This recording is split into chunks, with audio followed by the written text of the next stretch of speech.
Hello everyone, welcome back to my YouTube channel. आज मैं फिर से हाजिर हूँ आप सभी के सामने एक बिल्कुल ही नई किताब के साथ, जिसे किसी भी परिचय की आवश्यकता नहीं है। जी हाँ, मैं बात कर रहा हूँ श्रीमद् भगवद गीता यथारूप के बारे में।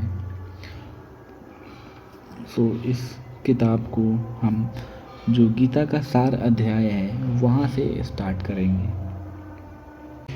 संजय उवाच तं तथा कृपयाविष्टम् अश्रुपूर्णकुलेक्षणं विसीदन्तमिन्दं वाक्यमुवाच मधुसूदनम्। संजय ने कहा, करुणा से व्याप्त, शोकयुक्त, अश्रुपूरित नेत्रों वाले अर्जुन को देख कर मधुसूदन कृष्ण ने यह शब्द कहे। तात्पर्य: संजय ने कहा, करुणा से व्याप्त, शोकयुक्त, अश्रुपूरित नेत्रों वाले अर्जुन को देखकर मधुसूदन कृष्ण ने ये शब्द कहे। तात्पर्य: भौतिक पदार्थों के प्रति करुणा, शोक तथा अश्रु, ये सब असली आत्मा को ना जानने का लक्षण है। शाश्वत आत्मा के प्रति करुणा ही आत्म साक्षात्कार है। इस श्लोक में मधुसूदन शब्द महत्वपूर्ण है। कृष्ण ने मधु नामक असुर का वध किया था और अब अर्जुन चाह रहा है कि श्री कृष्ण उस अज्ञान रूपी असुर का वध करे जिसने उससे कर्तव्य से विमुख कर रहा है।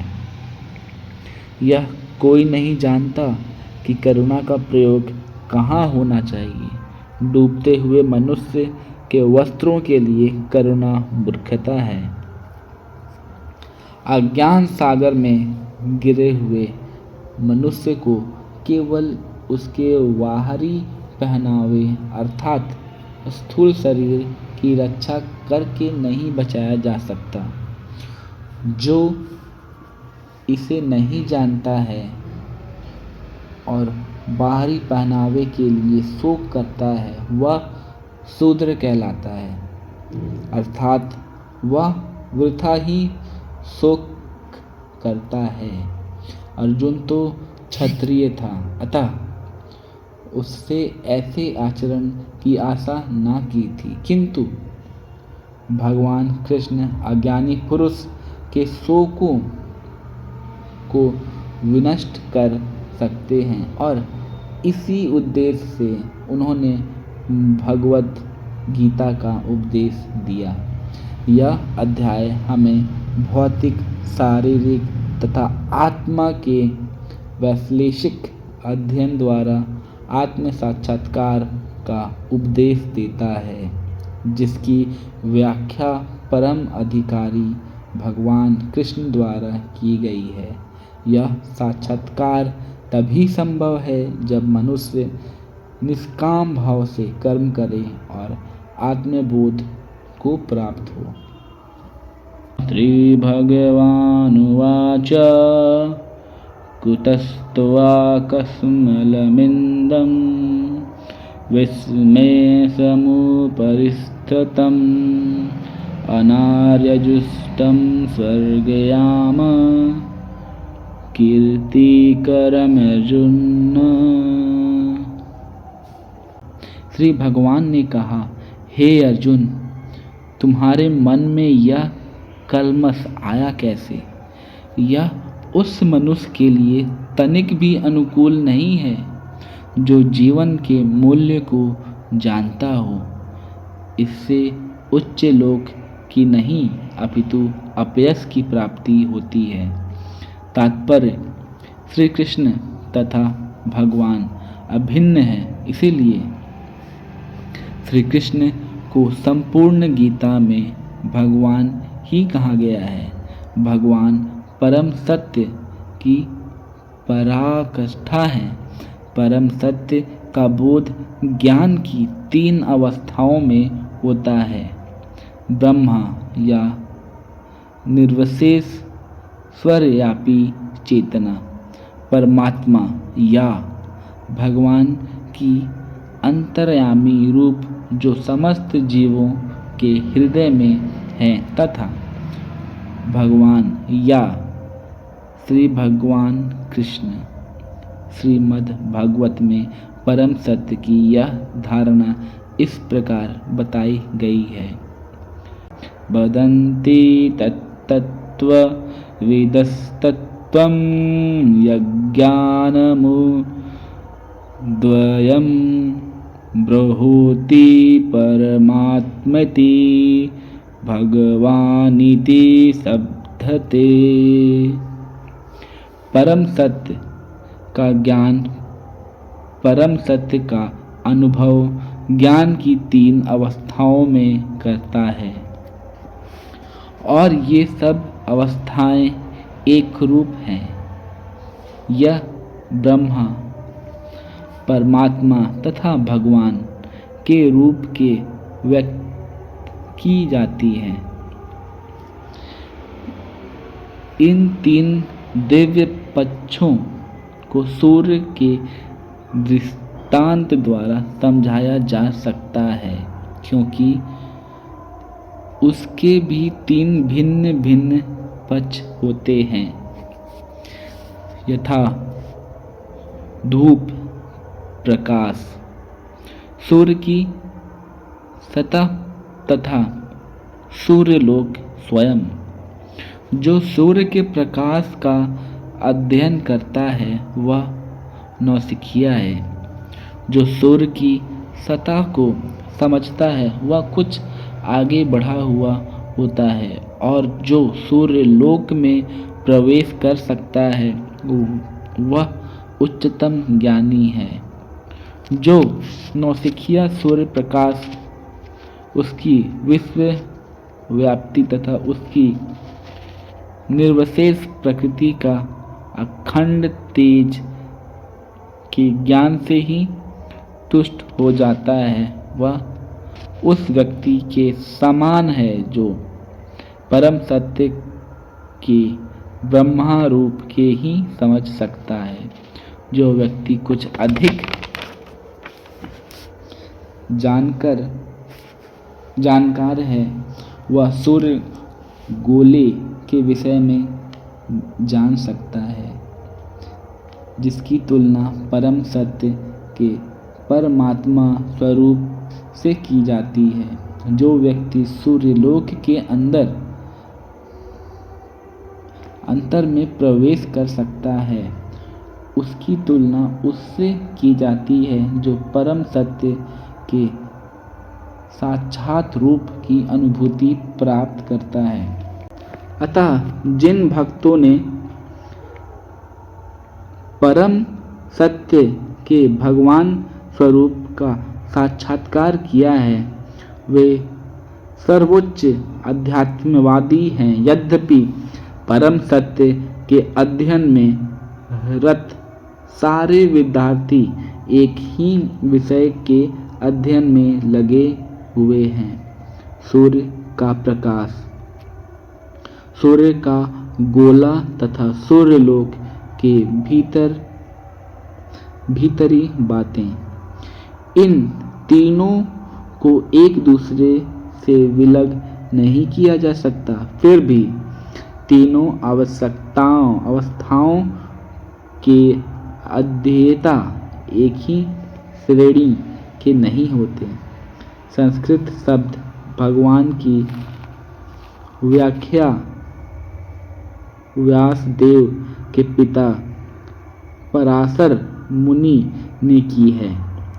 समस्त धन, शक्ति, यश, सौंदर्य, ज्ञान तथा त्याग से युक्त परम पुरुष भगवान कहलाता है। ऐसे अनेक व्यक्ति हैं जो अत्यंत धनी, अत्यंत शक्तिमान हैं, अत्यंत सुंदर हैं और अत्यंत विख्यात विद्वान तथा विरक्त भी हैं, किंतु कोई साधिकार यह नहीं कह सकता कि उसके पास सारा धन शक्ति आदि है। एकमात्र कृष्ण ही ऐसे दावा कर सकते हैं, क्योंकि वे भगवान हैं। ब्रह्मा, शिव या नारायण सहित कोई भी जीव श्री कृष्ण के समान पूर्ण ऐश्वर्यवान नहीं है। अतः ब्रह्मा संहिता में स्वयं ब्रह्मा जी का निर्णय है कि श्री कृष्ण स्वयं भगवान है, न तो कोई उनसे तुल्य है न उनसे बढ़कर। वे आदि स्वामी या भगवान हैं, गोविंद रूप में जाने जाते हैं और समस्त कारणों के परम कारण हैं। ईश्वर परम कृष्ण सच्चिदानंद विग्रह अनादिरादि गोविंद सर्व कारण कारणम। ऐसे उनके पुरुष हैं, ऐसे अनेक पुरुष हैं जो भगवान के गुणों से युक्त हैं, किंतु कृष्ण परम है, क्योंकि उनसे बढ़कर कोई नहीं है। वे परम पुरुष हैं और उनका शरीर सच्चिदानंदमय है। वे आदि भगवान गोविंद हैं और समस्त कारणों के कारण हैं। भगवान में भी भगवान के नाना अवतार की सूची है, किंतु कृष्ण को आदि भगवान बताया गया है, जिनसे अनेकानेक अवतार तथा ईश्वर विस्तार करते हैं। एते चांसकलाः एते चंसकला पुंसः कृष्णस्तु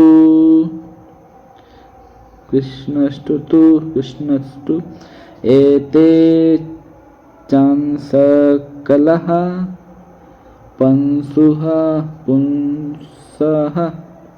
एते चांसकलाः पुंसः कृष्णस्तु भगवान स्वयं इंद्ररव्याकुलं लोकं मृडयन्ति युगे युगे। यहाँ पर वर्णित सारे अवतारों की यहाँ पर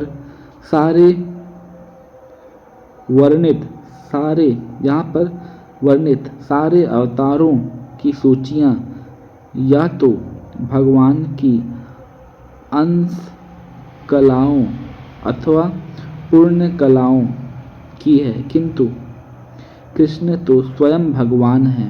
अतः कृष्ण आदि भगवान, परम सत्य परमात्मा तथा निर्विशेष ब्रह्मा दोनों के उद्गम हैं। भगवान की उपस्थिति में अर्जुन द्वारा स्वजनों के लिए शोक करना स्वार्थ